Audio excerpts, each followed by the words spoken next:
Right now we're like in Kaponga, in Taranaki. We're basically in the like middle of nowhere. It's quiet, real quiet. We got in trouble for doing a robbery and like fighting and dumb little stuff. We were just bored and nothing to do. My mum, she reckons that I'm just gonna end up in jail. Oh, and everywhere I want to prove my mum wrong. Oh, I just want to make her proud one day. Yeah, gives me something to fight for, I suppose.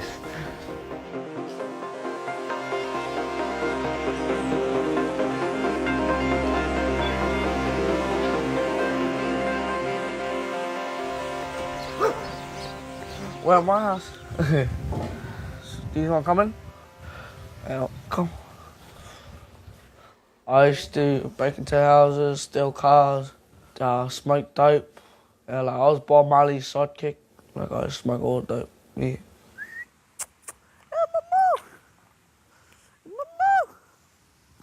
We got my dog over here.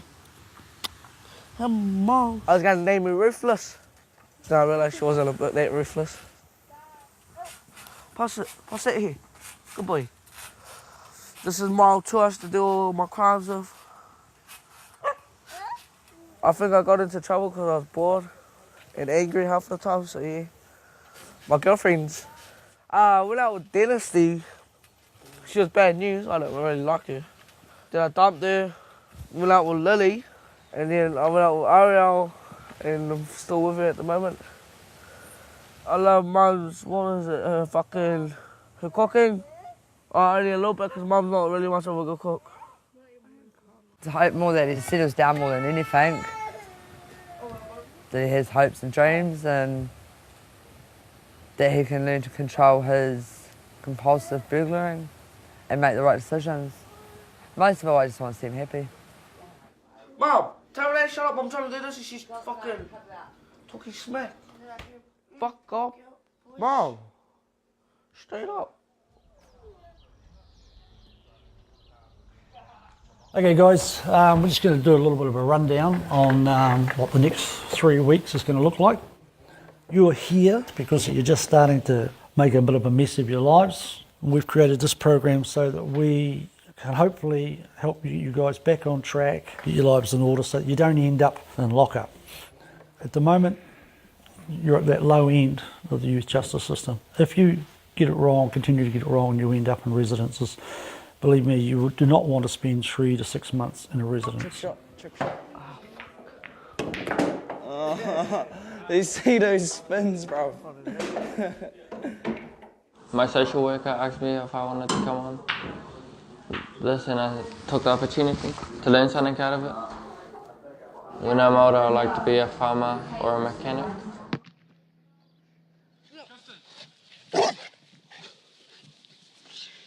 I saw the opportunity to start a program that I believed would work. I believe that a wilderness program combined with a residential program combined with a mentoring program, all three aspects put together, could make a good youth program if I could find the right people to work alongside me. You and I are going to clash. They said that you were going to clash. Oh, you're going to be best mates. Oh, the fellow with the tattoos on his face. He came over to my house, did an interview. Well, I want to come on this place, Mount Taranaki, and will I like it? And I said, yeah. I just hope I go home after this. I used to be a resident here about 20-something years ago when it was a rehab for teenagers, so I came back to visit and it was a new program and then ended up coming back to work here. I guess just my personal experience going through that motivates me to try and make that experience different for someone else. Kicking off in about half an hour, we're going to take off from here and head out to the East Taranaki bush country, so we've got quite a drive in front of us. Once we get out there, we'll be throwing our packs on and heading off for a tramp. It's through a bit of native bush and through a bit of scrub country. The bush belongs to you, belongs to the people of New Zealand, respect it. Your food, it's got to last you till Thursday. That's what we call dehydrated food. It tastes like shit. Doesn't matter how you cook it, just tastes like shit. You're You're obviously bright, switched on kids. You've made the choice to be here, so make the most of it. You'll all make mistakes, you'll make cock-ups, you'll piss me off. So about 4 hours from now, you're going to hate my guts. Fuck! Just keep moving, bruv. Don't look up, just look down. Fuck, we really walked up a big hill. Got mud, sweat, tears and shit food.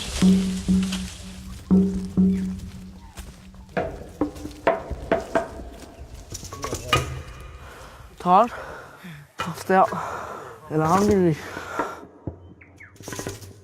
Sure, it's worth a laughing at.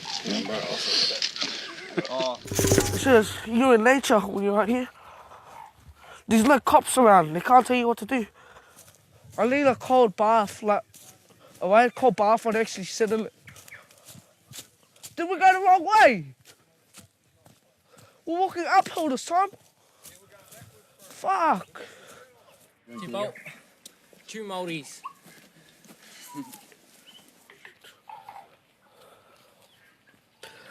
Look, don't eat animals from this area. So what, if we do catch a goat, we can't eat it?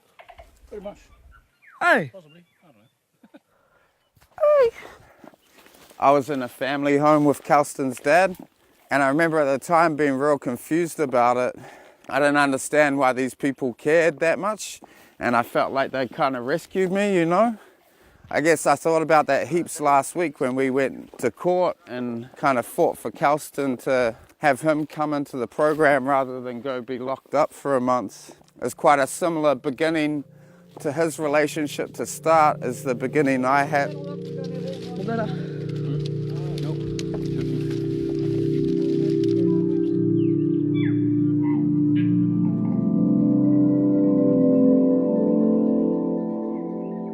I was turning into a little fuckster, going the way that my dad did. He's in jail, he's been in jail for most of my life.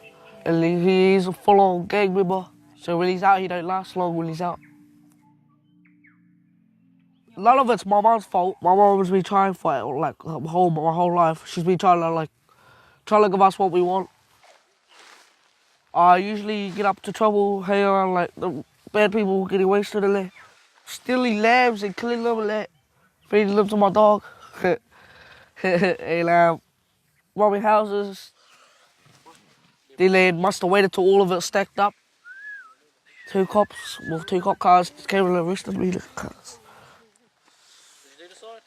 I had to jump in a police car not that long ago and my little brother started crying. So yeah, I don't want to see him like that again. And I was in the south overnight, and then they took me to court, and it was a week of residence in Mount Taranaki, or it's just no Mount Taranaki and just residence for fucking ages. Do we have to chuck anything in here now, eh? We don't have to chuck anything in these sleeping bags? I started getting into trouble with burglaries and it. But it all did start when I started hanging out with the wrong crowd. I did look up to my brother for a bit until he started getting in trouble, and then when I moved back to Aore, he started getting me into trouble.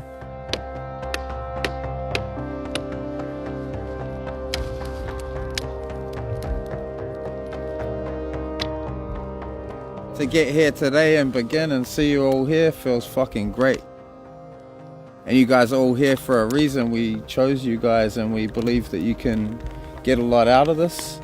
My challenge, boys, is to look forward, focus forward. There's a lot of bullshit we can dwell on. We can talk about who fucking fought who and who fucking robbed what. Let's start thinking about what we're gonna do in the future.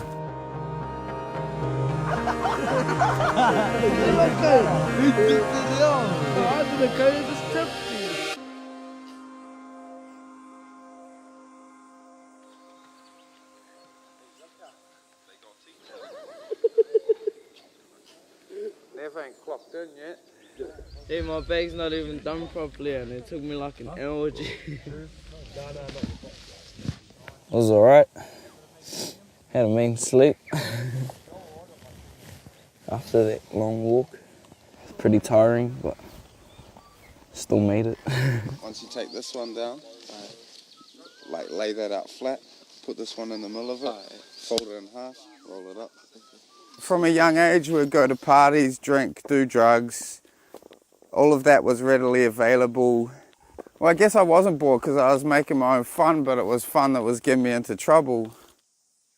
I went to adult prison at 17 years old, real young. I guess what people think is that you can impose like respect for society on someone, but it never works. Everyone I knew from boot camp went to jail. Every single person. It really starts to like strip your self-worth away from you. You know, you see all those jail tattoos that are fuck the system and fuck the world, and like, I guess those like really represent what happens to you in there.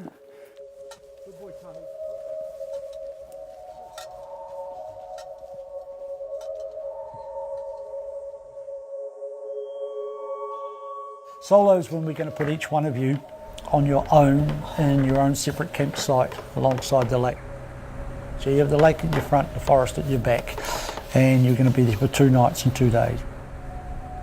You'll have to build your own shelter and you look after yourself for 2 days and 2 nights.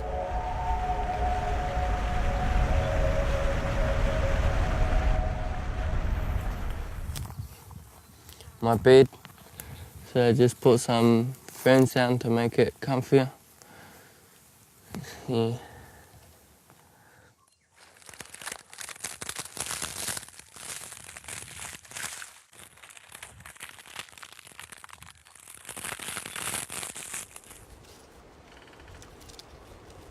The hardest part on here was just getting homesick.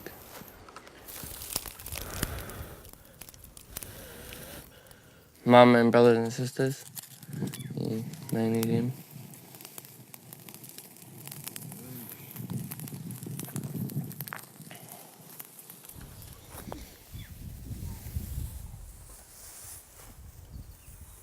When I go home, I'm attending school and just don't hang out with the wrong crowd and do something on the weekends in there, like go on to the farm or something, do some work out there.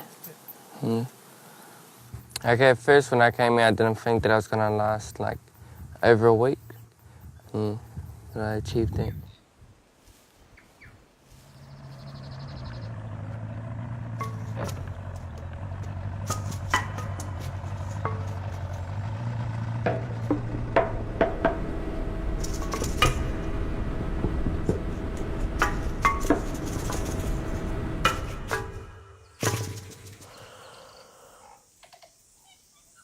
I just get a little bit homesick when I'm by myself, because I get too bored and shit.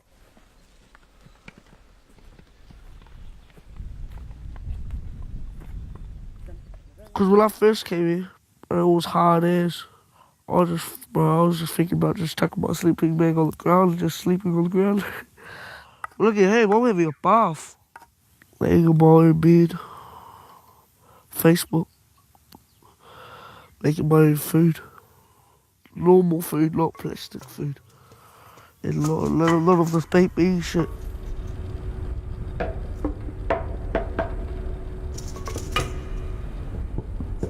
Yeah, oh, my mum like, do you know the beer, Baileys? Yeah, she loves Baileys, and yeah, she just named me after that. She's like, oh, I don't try that. I only drink Cody's.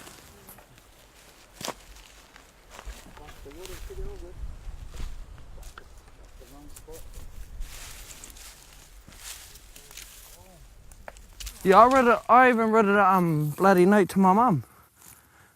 I wrote a message, just saying that I miss her.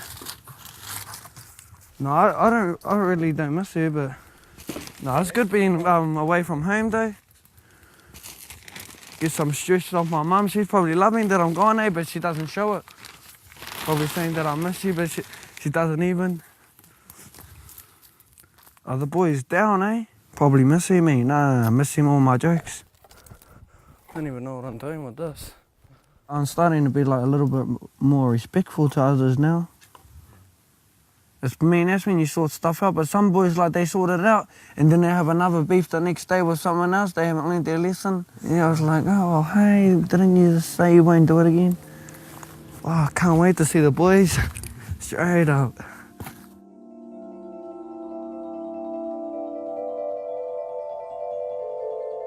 Yeah, the solo phase is a turning point, especially these guys. And actually, I think they've learned something about themselves, that they actually are maybe a little bit tougher than they need to be.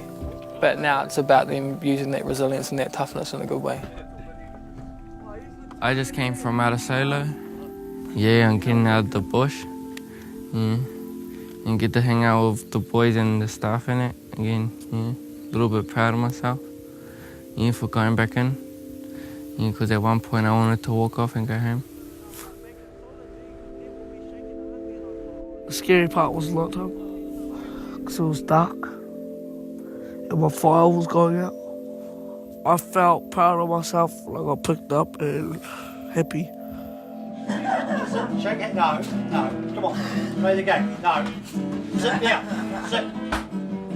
High five. Sit. Sit. Dear Lord, thank you for this food. Thanks for the Mount Taranaki for to supply it. Thanks for the good time we had today in the water. Amen. Amen.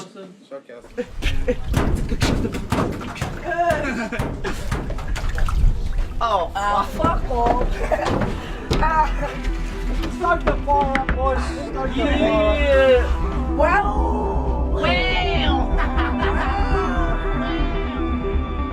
The dairy industry has a lot to account for in New Zealand, because it's not just the factories closing down and shutting down the jobs, it's the farms all being bought up now by 4 or 5, 6 farms owned by one person. What used to support 10, 12 families now supports one family. So there's lots of farm jobs gone missing as well.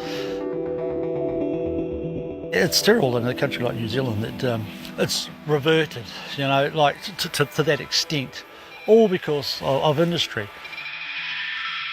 I believe that the dairy companies and the freezing works and all those other industries that are, cheese packing plants, whatever, the ones that are in Taranaki, they owe society. They're the ones that should be giving back.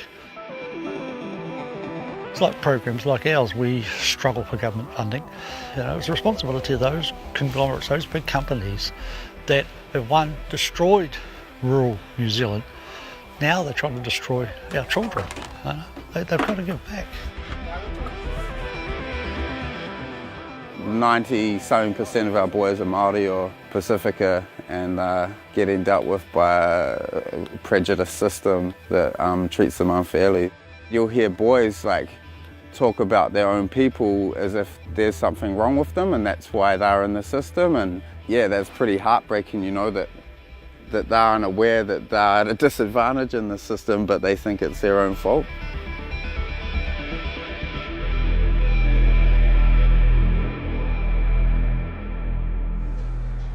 Inhale, exhale. I want you guys to think about how you want your guys' day to go. Whether you want to be happy, excited. And we're just going to inhale. All the boys have been beginning their days with yoga and mindfulness with Chrissy. Chin comes in towards chest. Varied results. Some boys have really short attention spans. Fuck, these 3 weeks has been it feels like ages, these 3 weeks have been. I can't wait to go home, but I must start everything. I'm not even smoking dope now when I get out here. I'm going back to school. Pretty stink to know what I've been doing to other people and how they've been feeling. It's just not the life to get into. I think I've figured that one out now. People want to help me, I want to help myself as well to get out of that situation. I believe I can be anything that I want to be. As you perceive the life ahead of me. Listen to robberies, now I'll give back. Thankful for the stuff to keep me on track. It's like that, cause Cuba be the future. Remember me. Start tastes like victory. It tastes like ngi. It tastes like marshmallows. It tastes dumb. Stuff sounds like birds. It sounds like cows. It sounds like TK singing. It sounds peaceful. It sounds like more cows. It sounds annoying. It sounds like Kelsten's V8 snoring. Start is life-changing. Before I came here, I never thought about changing my life, to be honest. I was just thinking I was going to go back to my same ways. But like, since I've been here, I've actually thought about it. And having like a good group of people, it's pretty awesome.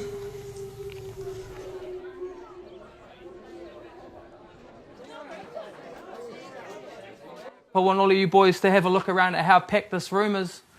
And that's the indication of the support that you guys have. And that's not to be underestimated by you guys. There's been times when I'm sure these guys felt like giving up. For whānau that are here, you should be really proud of everything these guys have achieved along the way. They've represented you guys really well, and they've represented themselves really, really well. I want them to leave and continue to learn to feel like they matter, and that in turn turns into them mattering to themselves, and then that in turn turning into them making good decisions for themselves. Yeah.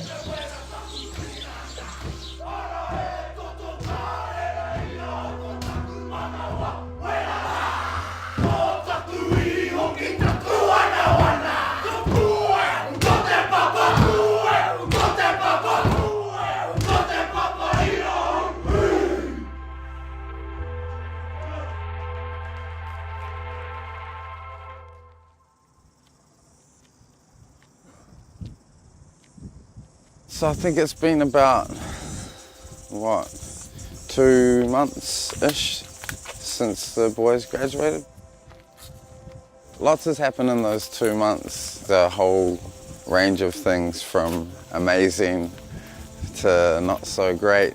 I think it was only a week after the program finished. Kelsten got into some trouble.